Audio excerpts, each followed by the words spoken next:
BSc third year students, आज हम लोग आप लोगों की second paper ecology and environmental biology की फर्स्ट यूनिट है, जिसका 6th चैप्टर है समष्टि या पॉपुलेशन, उसके बारे में रीड करेंगे। तो सबसे पहले समष्टि में देखेंगे हम परिभाषा। ठीक है, परिभाषा किसी भी स्थान, ठीक है, किसी भी कोई स्थान विशेष होता है, उसमें किसी विशिष्ट समय पर किसी एक ही जाति के जो समस्त जीव पाए जाते हैं वो वहाँ की समष्टि या पॉपुलेशन कहलाते हैं। ठीक है, और कोई भी जाति या स्थान या समय, इन सब का चुनाव जो शोधकर्ता होता है या अध्ययन करता होता है उसकी रुचि के अनुसार होता है और उसके उद्देश्यों पर निर्भर करता है। यदि उसके उद्देश्य बहुत बड़े हैं, नेशनल लेवल के हैं, तो वो एरिया उसका बड़ा होगा। लेकिन अगर किसी को लोकल लेवल पे अपना रिसर्च करना है, अपना अध्ययन करना है, तो वो एक छोटे से एरिया को अपना रिसर्च का एक स्थान उपयुक्त चुन लेगा। तो ये उसकी इच्छा के ऊपर डिपेंड करता है कि वो अपना एरिया छोटा लेता है पॉपुलेशन का या फिर बड़ा लेता है। तो सबसे पहले इसकी देख लीजिए डेफिनेशन। ठीक है, a group of individual of a single species living in the same general area called population. Individuals का ग्रुप है जो कि एक सिंगल स्पीसीज में रहते हैं, एक सेम जनरल एरिया में, वो पॉपुलेशन कहलाते हैं। सेकंड है क्रैब के अनुसार a group of organism of the same species, same species के ऑर्गेनिज्म का ग्रुप है जो occupying a particular space at a particular time, जो कि पर्टिकुलर समय पर, विशेष समय पर और एक विशेष क्षेत्र को ऑक्यूपाई घेर कर रखते हैं, वो पॉपुलेशन कहलाते हैं। थर्ड है किसी स्थान विशेष पर विशिष्ट समय पर पाए जाने वाले एक ही जाति के समस्त जीवों को एक समष्टि कहते हैं। ये हो गई इसकी डेफिनेशन। ठीक है, अब नेक्स्ट आता है समष्टि के लक्षण। ठीक है, कैरेक्टरिस्टिक्स ऑफ पॉपुलेशन। तो सबसे पहले डेंसिटी, घनत्व।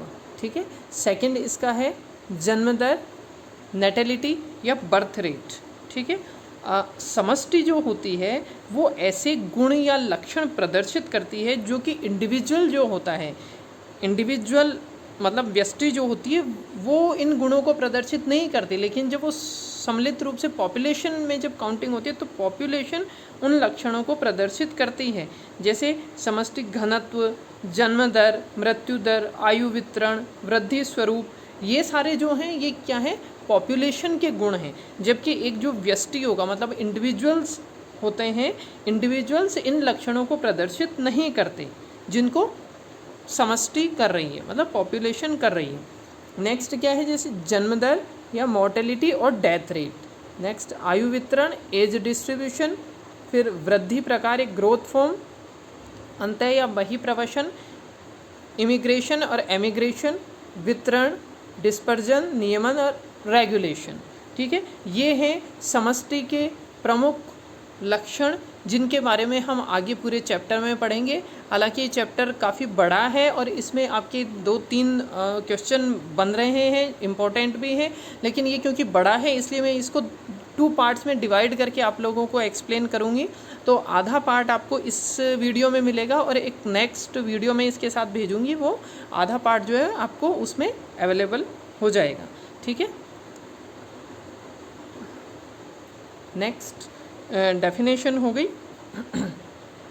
चलिए सबसे पहले घनत्व इसमें, ठीक है, घनत्व जो होता है, घनत्व पर जाने से पहले सबसे पहले एक शब्द होता है डेमोग्राफी। ठीक है, डेमोग्राफी क्या होता है, demography is the statistical study of population specially human beings. जो पॉपुलेशन है उसके स्टैटिस्टिकल स्टडी होती है डेमोग्राफी। ठीक है, जिसके अंदर जो डेमोग्राफी है ग्रीक शब्द से बना है डेमोस और ग्राफी से, डेमोस का मतलब होता है लोग, मतलब ये लोगों से संबंधित होती है। ठीक है, सबसे पहले डेंसिटी, घनत्व, घनत्व किसी भी समय पर कोई जो इकाई क्षेत्रफल होता है उसमें पाए जाने वाले इंडिविजुअल्स की जो संख्या होती है या उनका जो जैव भार होता है उसको घनत्व कहा जाता है। मतलब नंबर ऑफ इंडिविजुअल्स और population biomass per unit of area और volume at any given time is known as population density. ठीक है, किसी भी समय पर इकाई क्षेत्रफल में पाए जाने वाले व्यष्टियों की, इंडिविजुअल्स की संख्या या उनका जो बायोमास जैव भार होता है उसको घनत्व कहा जाता है। कि जैसे कि कोई घास का मैदान है उसमें 1200 ब्लैक बक्स रहते हैं, कृष्ण मृग रहते हैं, और इस क्षेत्र का क्षेत्रफल हो गया 5 वर्ग किलोमीटर, तो फिर वहाँ पर कृष्ण मृग का घनत्व कितना होगा? 1200 अपॉन 5, मतलब 240 कृष्ण मृग प्रति वर्ग किलोमीटर हो जाएगा। ठीक है, तो धरातल में पाए जाने वाले जो काउंटेबल जीव होते हैं जिनको गिना जा सकता है उनके घनत्व को इकाई क्षेत्रफल में व्यक्त करते हैं। और यदि तरल है, जल है, तो उस जल के अंदर पाए जाने वाले जीव होते हैं उनके घनत्व को इकाई आयतन में व्यक्त किया जाता है। ठीक है, और इकाई जीव जो होते हैं यूनिटरी ऑर्गेनिज्म में सामान्यतः एक युग्मनज जो होता है, एक जाइगोट होता है, उससे एक जीव उत्पन्न होता है। जैसे स्तनी, पक्षी, सर्प, जो एम्फीबियंस हैं, इंसेक्ट्स हैं, ये सारे क्या हैं? इकाई जीव। ठीक है, यूनिटरी ऑर्गेनिज्म। और ऐसे जीव जिनको गिना नहीं जा सकता, जो काउंटेबल नहीं होते, जैसे कि स्पंज, फर्न, कोरल, ये जो होते हैं जिनको हम गिन नहीं सकते, वो कहलाते हैं मॉड्यूलर ऑर्गेनिज्म। ठीक है, इनकी वृद्धि और जो शरीर का आकार होता है वो अनियमित होता है, मतलब उसके बारे में आप कुछ निश्चित रूप से बता नहीं सकते। ठीक है, और इनकी संख्या को प्रति इकाई क्षेत्रफल या आयतन के स्थान पर जो मॉड्यूलर जीव होते हैं उनको जैवभार इकाई क्षेत्रफल या आयतन के रूप में व्यक्त किया जाता है। ठीक है, और किसी भी आवास के अंदर, किसी भी क्षेत्र में जीवों का वितरण या उनकी संख्या पर गौर करें तो हमें पता चलता है कि जो जीव होते हैं वो समान रूप से पूरे क्षेत्र में वितरित नहीं होते हैं। ऐसा नहीं है कि हर क्षेत्र में बराबर रूप से जितने वहाँ रह रहे हैं उतने ही यहाँ भी, मतलब हर एक क्षेत्र में समान रूप से उनका वितरण नहीं होता, क्योंकि जो सारे एरिया होते हैं वो जीवों के लिए रहने योग्य, मतलब हैबिटेबल नहीं होते हैं। इस कारण से किसी भी क्षेत्र में हम 2 प्रकार से समष्टि घनत्व निकाल सकते हैं। ठीक है, तो 2 तरह से निकाल सकते हैं। ये देखिए, एक तो फर्स्ट तो होता है अशोधित या अपरिष्कृत। सबसे ए नंबर पर अशोधित या अपरिष्कृत, मतलब क्रूड डेंसिटी। इसको कैसे निकालते हैं? कुल संख्या जो होती है जीवों की उसके अंदर कुल क्षेत्रफल का भाग दे देते हैं। ठीक है, उसमें घनत्व निकालते समय ये नहीं देखा जाता कि कोई जो इकोलॉजिकल कंडीशन किसी जीव के रहने लायक है या नहीं है। जैसे एक कोई अभयारण्य है, वहाँ पर कुल क्षेत्रफल मान लीजिए 800 किलोमीटर है। ठीक है, किसी अभयारण्य के अंदर 800 किलोमीटर यदि वहाँ का क्षेत्रफल है और वहाँ पे हिरण की संख्या 160 है, तो उनके जो नंबर्स होंगे, उनके जो नंबर्स हैं उसके अंदर, उसके नंबर्स के अंदर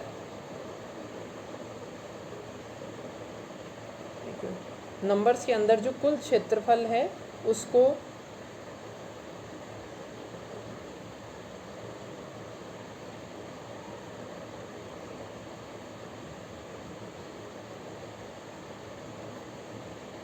कुल नंबर्स में जो एरिया है, टोटल एरिया, उससे डिवाइड कर देते हैं। तो मान लीजिए 160 वहाँ पर सांभर रह रहे हैं और वहाँ का जो एरिया है वो है 800 किलोमीटर, तो इसके अंदर टोटल हो गए 0.2 सांभर प्रति वर्ग किलोमीटर, सांभर प्रति वर्ग किलोमीटर 0.2 पाए जाएंगे। ये है क्रूड डेंसिटी निकालने का तरीका। ठीक है, दूसरी होती है पारिस्थितिकी घनत्व। सेकंड है पारिस्थितिकी घनत्व। मतलब इकोलॉजिकल डेंसिटी। इसको कैसे निकालते हैं? इसमें जो कुल संख्या होती है उसके अंदर जो उपयुक्त परिस्थिति वाला क्षेत्र होगा या वास्तविक आवास जहाँ पर वो जीव पाया जाता है, चाहे वहाँ का क्षेत्र कितना भी यूनिफॉर्म हो, होमोजीनियस हो, लेकिन जो जीव होते हैं उनका वितरण एक समान नहीं होता। जैसे कोई अभ्यारण्य, वहाँ पर कहीं सूखे घास के मैदान होंगे, कहीं वेटलैंड होगी, कहीं वृक्ष बहुत अधिक पाए जाएंगे, तो कहीं पर झाड़ियाँ पाई जाती हैं। तो इनमें सभी जीव जो होते हैं सभी जगह पर रहना पसंद नहीं करते हैं, है ना। तो इस तरह से ये देखा जाता है कि जीव की प्रकृति के अनुरूप कौन सा आवास उसके लिए उपयुक्त है। तो जीवों का इस तरह जो जीवों का घनत्व निकाला जाता है कि उस किस एरिया में उपयुक्त आवास उनके लिए जो है उसमें उन जीवों का घनत्व देखा जाता है। तो ये कहलाता है पारिस्थितिकी घनत्व। ठीक है, जीव की प्रकृति के अनुरूप जो क्षेत्र वास्तव में उनके आवास के लिए उपयुक्त परिस्थिति दे रहे हैं उनको, ठीक है, उसमें उन जीवों का जो घनत्व होता है वो इकोलॉजिकल डेंसिटी कहलाता है। ठीक है, तो जैसे अभी जो ऊपर वाले एग्जाम्पल में हमने किया कि 160 सांभर थे, ठीक है, लेकिन पूरा जो टोटल एरिया था 800 किलोमीटर, उससे उसको डिवाइड किया गया था लेकिन क्रूड डेंसिटी के लिए। लेकिन जो इकोलॉजिकल डेंसिटी होती है उसके अंदर क्या किया जाता है, कुल संख्या जो है उसके अंदर मान लीजिए वहाँ पर सिर्फ 20 वर्ग किलोमीटर का एरिया है जहाँ पर सांभर पाए जाते हैं। तो इसके अंदर जो वो एरिया है जिसमें उपयुक्त क्षेत्र है, जो उनका वास्तविक आवास है, उससे इसको डिवाइड किया जाता है। तो आता है जैसे 8 प्रति वर्ग किलोमीटर। ठीक है, 8 प्रति वर्ग किलोमीटर। ठीक है, तो ये हो गया, इतना चेंज इसमें आ जाता है क्रूड डेंसिटी में और इकोलॉजिकल डेंसिटी में। ठीक है, अब इसके बाद आता है कि इसकी ये जो डेंसिटी होती है उसकी गणना, measurement of population density.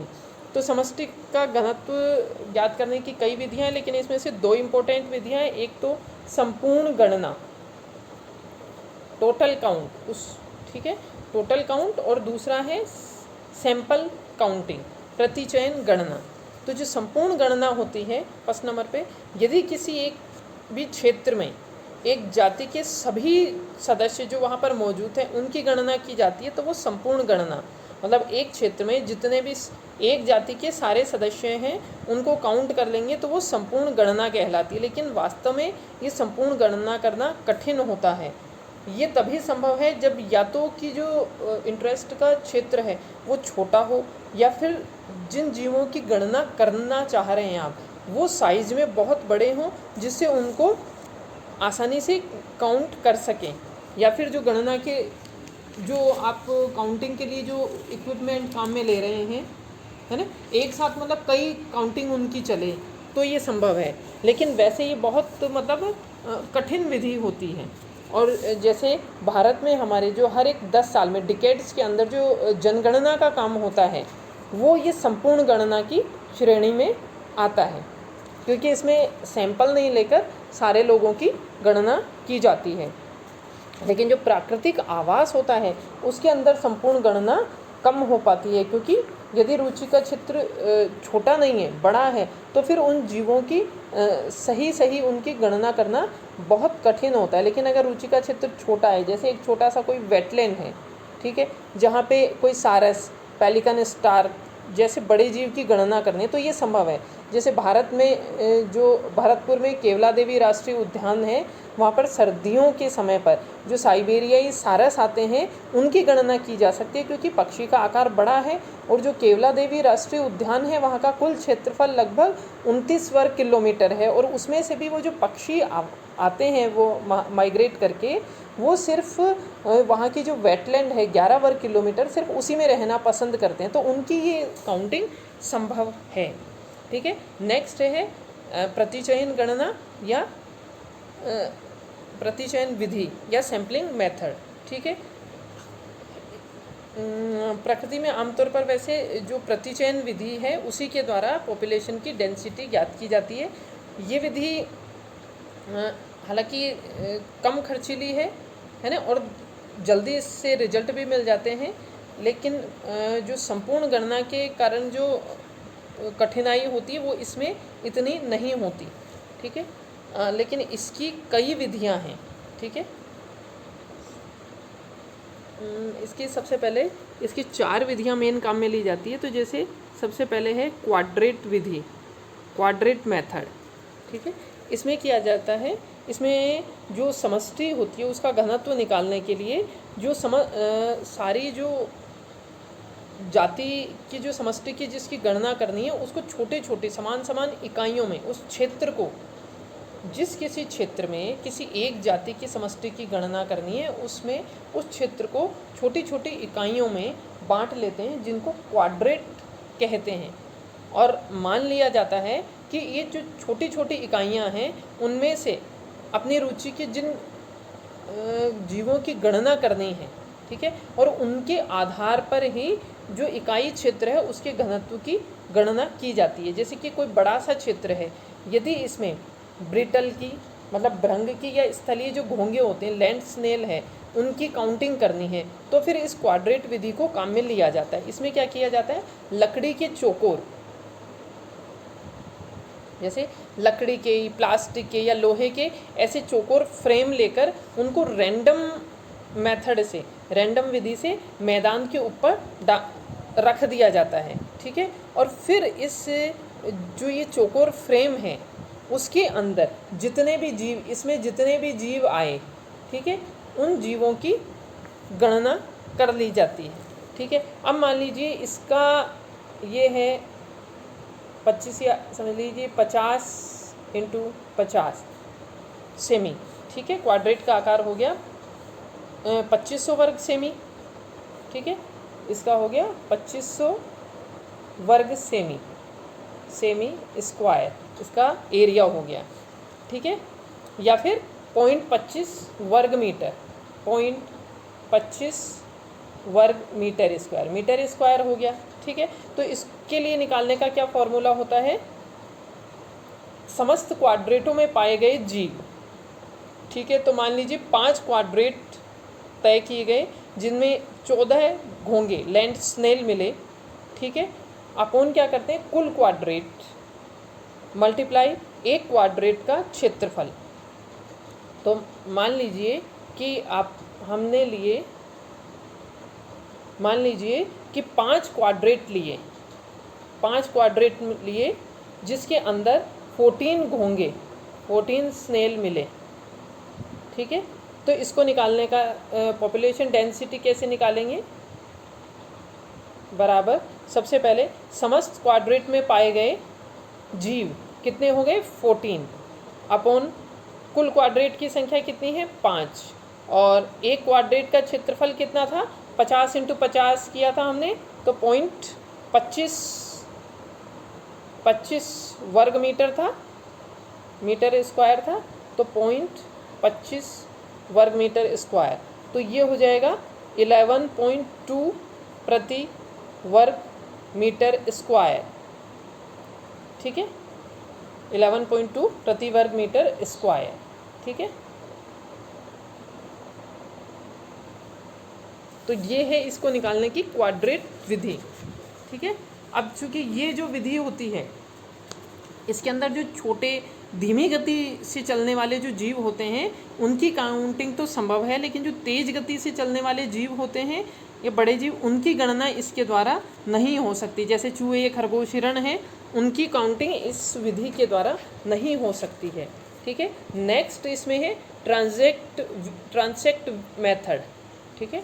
Transect method, इसमें क्या किया जाता है कि जो गमनशील जंतु होते हैं तेजी से चलने वाले, उनके लिए ट्रांसेक्ट विधि उपयोगी मानी जाती है। जैसे वन में हिरण, एंटीलोप, भैंस आदि होते हैं, उनकी गणना इस विधि से की जाती है। इस विधि में क्या होता है, एक नियत दूरी तक, एक निश्चित दूरी तक के सीधे रास्ते या ट्रांसेक्ट चुन लिए जाते हैं, और इसमें जो प्रेक्षण करता है वो इस रास्ते के ऊपर स्थिर चाल से, मतलब कांस्टेंट स्पीड के साथ, मतलब एक स्टेबल बिल्कुल समान चाल के साथ चलता हुआ दोनों तरफ की निश्चित दूरी पर जीवों की काउंटिंग करता रहता है। इससे क्या होता है, जीवों की संख्या के अलावा उस ट्रांसेक्ट से, वो जो ट्रांसेक्ट जिसके ऊपर वो चल रहा है उससे जीव तक की अनुमानित दूरी का भी उसको अंकन हो जाता है और साथ में उसकी काउंटिंग भी उसकी पूरी हो जाती है। ये ट्रांसेक्ट विधि में काम में मेथड वो लेते हैं। ट्रांसेक्ट बना लिया, एक सीधा रास्ता, उस पर वो चलते जाएंगे सीधे, और इसके दाएं बाएं जितने भी जीव आए उनकी काउंटिंग भी वो कर लेगा, साथ में वो उनकी दूरी कितनी दूरी पर है ये भी काउंट कर लेगा। जैसे कि यदि कोई प्रेक्षण करता है, वो 1 किलोमीटर की दूरी पे गणना करता है, तो 5 मीटर क्षेत्र वो दाएं बाएं भी काउंटिंग करता जाएगा, तो इस तरह वो 100 वर्ग मीटर क्षेत्र की गणना कर लेगा। ठीक है। नेक्स्ट आती है रिमूवल विधि, रिमूवल मेथड। ठीक है। इस विधि में क्या किया जाता है, जो इंटरेस्ट की जाति के जीव होते हैं, है ना, उनको किसी उपयुक्त विधि के द्वारा पकड़ा जाता है और फिर उनकी काउंटिंग करके उनको जहाँ से उनको पकड़ा है उससे अलग आवास में उनको रखा जाता है, जब स्थायी रूप से कुछ समय के लिए या लंबे समय के लिए उनको वहाँ रखा जाता है। और उसके बाद एक निश्चित समय के बाद उस जाति के जीवों को वापस से पकड़ा जाता है और फिर एक ग्राफ बनाया जाता है। और ग्राफ के अंदर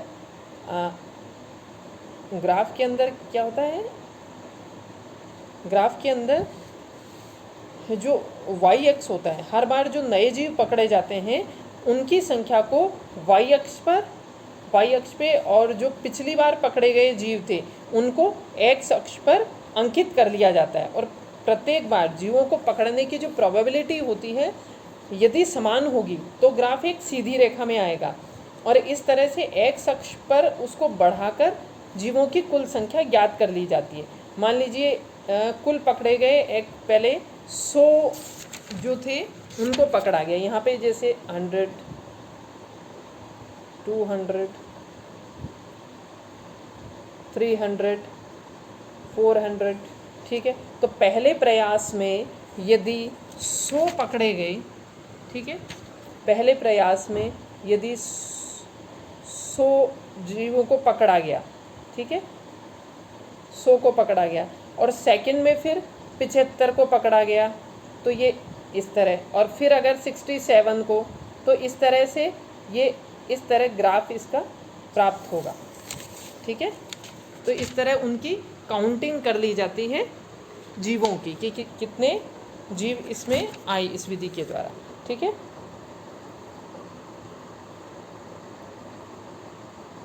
अब नेक्स्ट इसमें होती है फोर्थ विधि, पकड़ने या अंकन करने की विधि, कैप्चर मेकिंग मेथड, जिसको कैप्चर रिकैप्चर मेथड भी कहा जाता है और मार्क रिलीज कैप्चर भी कहा जाता है।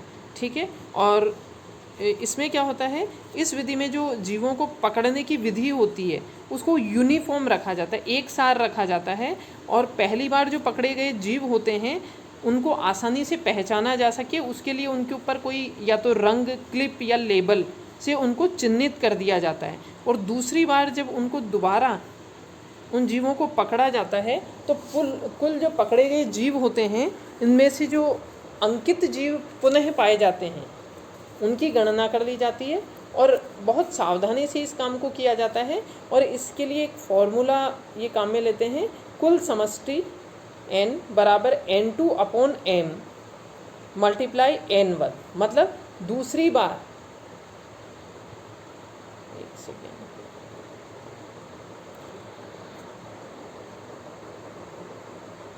ये देखिए, हाँ, दूसरी बार पकड़े गए जीव अपॉन पुनः पकड़े गए अंकित जीव जो m है। ठीक है। मार्क्ड जो है n1 कैप्चर्ड फर्स्ट टाइम और n2 कैप्चर्ड सेकंड टाइम, तो दूसरी बार पकड़े गए जीव अपॉन पुनः पकड़े गए अंकित जीव मल्टीप्लाई प्रथम समय जो अंकित जीव, इसको करके वहाँ की कुल जो डेंसिटी है उसको ज्ञात कर लिया जाता है। लेकिन इस विधि में ये देखना ज़रूरी है कि जो पकड़ने के जो प्रयास है, मतलब ट्रैपिंग एफर्ट्स जो होते हैं फर्स्ट टाइम और सेकंड टाइम एक समान ही होने चाहिए।